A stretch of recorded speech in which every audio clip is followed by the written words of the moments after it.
Hello, everyone. Well, I've actually been needing to do this for a while because, you know, um,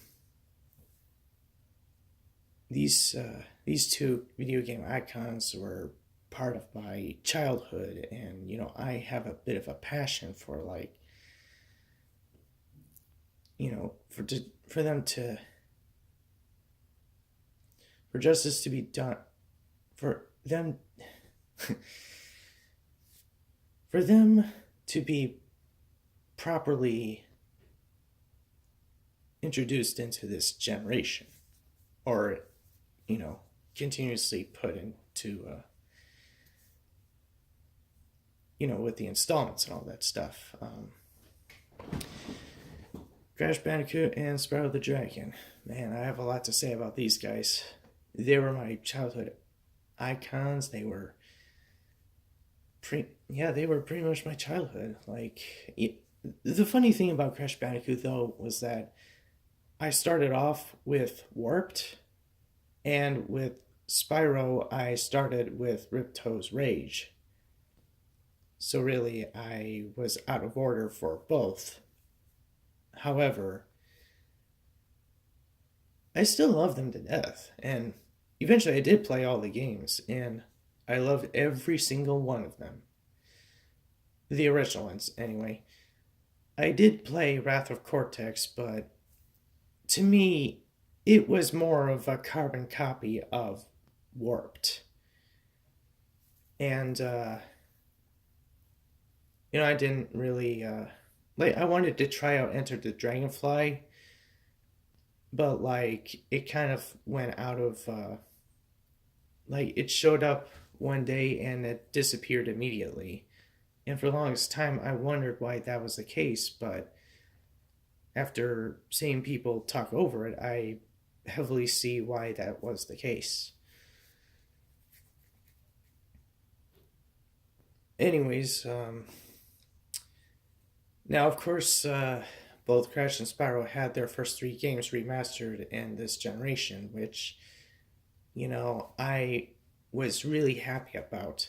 Sadly, I didn't record my first impressions on the whole entire thing because, well, I don't know. I guess it was one of those kind of things where I just got sucked in, and I knew I wasn't going to be able to, say anything while playing them.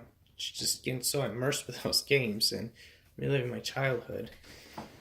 I mean, it was fun revisiting them in more 3D in a more 3D animation way that's not really as pixelated as it was back then. Now, I know some people wanted to bring the other games back, but here's my problem with that. Wrath of Cortex and Enter the Dragonfly are the last games you want remastered. Mainly Enter the Dragonfly because of how bad it was. Not with the design but with how how there wasn't much to it. It was very short. It just hardly had anything in it.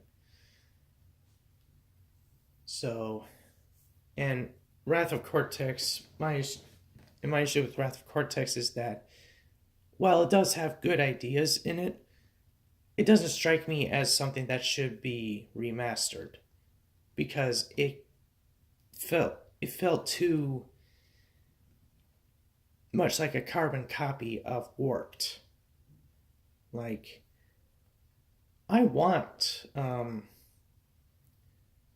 want something that actually feels like it's a continuation rather than, that's a carbon copy. The biggest problem with Wrath of Cortex is that there's literally no connection between Wrath of Cortex and Warped. There's no explanation on how, spoilers, unless if you already saw the ending and spoiled yourselves, like I did. Um, there's no explanation on how Cortex and Tropy escaped from the time they were trapped in, or Uka Uka. Everyone just kind of came back, and as if it was like another day of failure or something like that. And to me, that was a bad way to go about it or to continue it, especially when they had like hardly anything to go off of. At least the three games had like some level of suspense of disbelief that actually is convincing. But with Wrath of Cortex, there's a huge gap there, especially when you consider on the final ending of Warped. So if you ask me, if they ever do continue Crash and Spyro after CTR,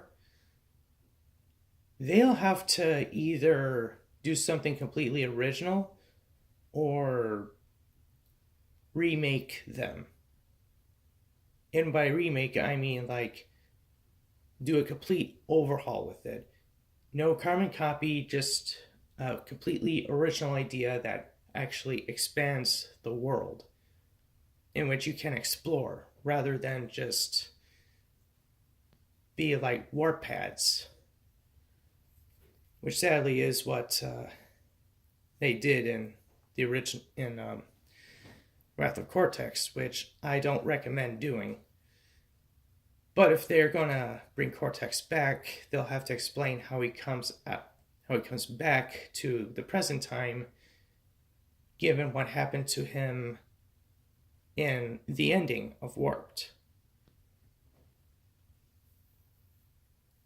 And if they do remake Twinsanity, which I actually do hope that they do, that they'll change it up a bit.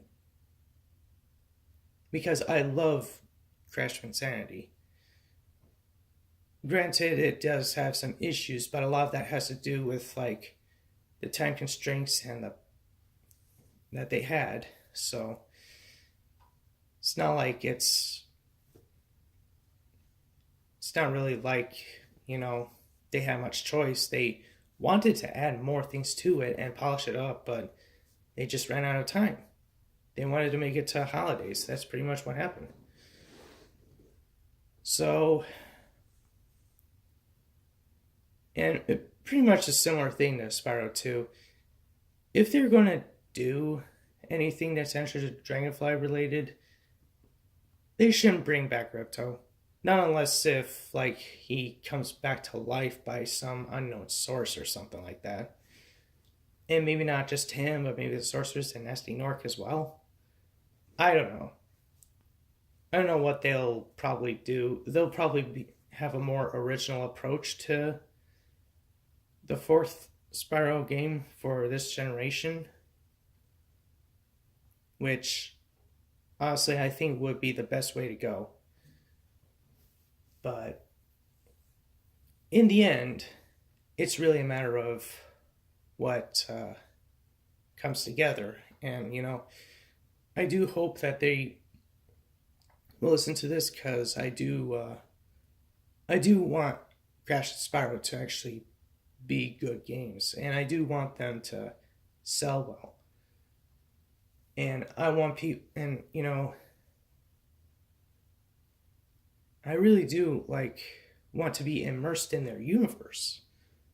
But hopefully someone will come across this and share it or something. I mean, if you share it with some others, and maybe share it to Activision or Vicarious Visions or Toys for Bob or all three or something like that. Maybe even that studio that's doing CTR as well. I don't know. But if you want to, I'll be really grateful if you did.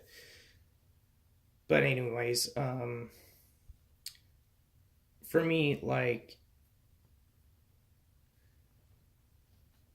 I do see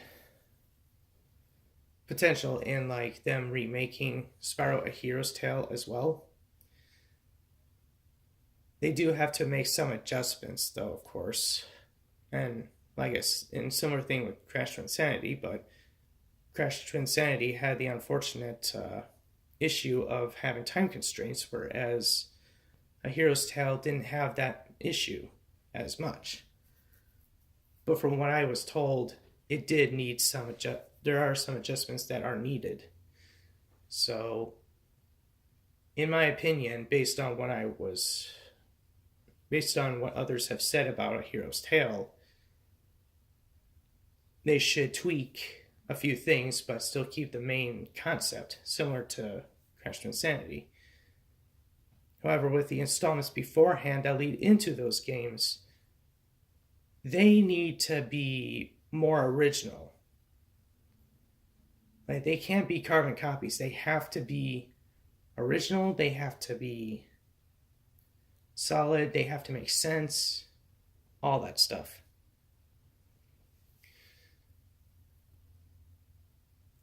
But I think the revisiting has to stop at both Crash to Insanity and Spyro A Hero's Tale. From there, they can do whatever. In my opinion, though, and this is just my thoughts, maybe like after that they can probably like do a crossover with them. I mean, I would love to just, get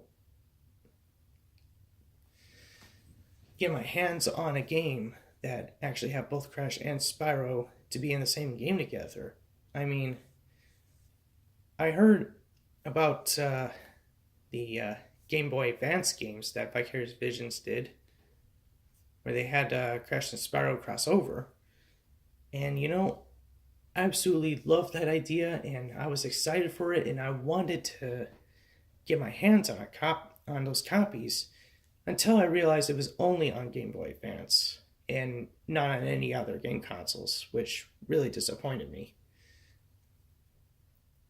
But I mean, if it was like a Crash and Spyro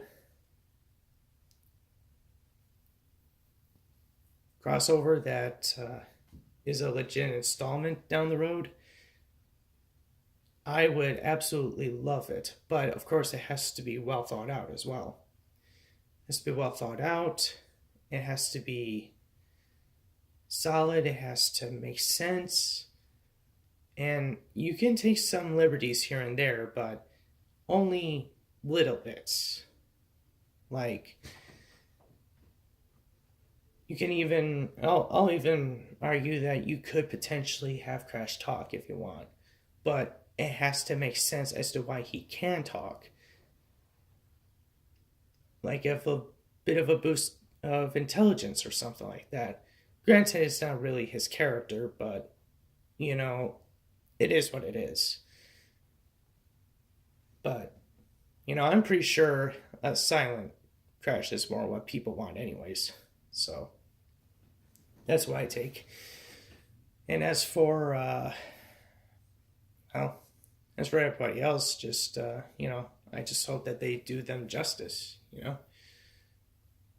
Granted, I'm not really sure who should develop those games, like if there's a possibility of more than one developer to participate in that, but excuse me, that is something that I would like to see happen. Definitely a Crash and Spyro crossover that is very solid, that just has them fight evil together. And you know what? From there, why not just stick with it?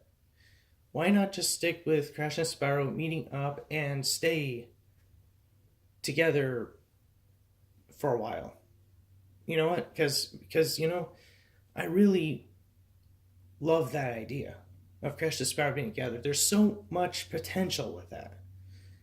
I see like so many possibilities, so many things that can happen. And even bringing elements from like the future games too. Granted, not too much, but I'm saying like maybe some characters like Cinder or Ignitus or Malfor or something like that, or even like the Elementals from Wrath of Cortex, um, or have Crash have the ability to control some mutants or something like that. I mean that's a cool idea. It's just for me, Crash of the Titans and Crash Bandicoot Mutant. It's not really that idea that I disliked. It was more what what style they decided to go with. Well, I understand they were trying to go for a goofy route, but unfortunately, it became more silly than goofy, and well, it just became too childish, really, and it heavily and the constant parodies kept reminding me of like those bad parody movies that I used to watch. And if you and I could argue that it was more scary movie esque than anything else. Granted, there was no scary movies involved, but still, it's something that one should think about. That should not happen. Period. Crash is not a parody. He is his own character with some minor jokes on the side, subtle jokes. And even just some jokes on their own, just something to bounce out from. And and I do see like a contrast between both Crash and Spyro. Like they both have elements that really would make a great contrast to each other. I really do believe that. But, that's just my thoughts on the whole entire thing. Agree, disagree, whatever it is that you guys, whatever your guys' opinions are on the whole entire thing, let me know what your thoughts are, and I'll see you in the next one. Bye, guys.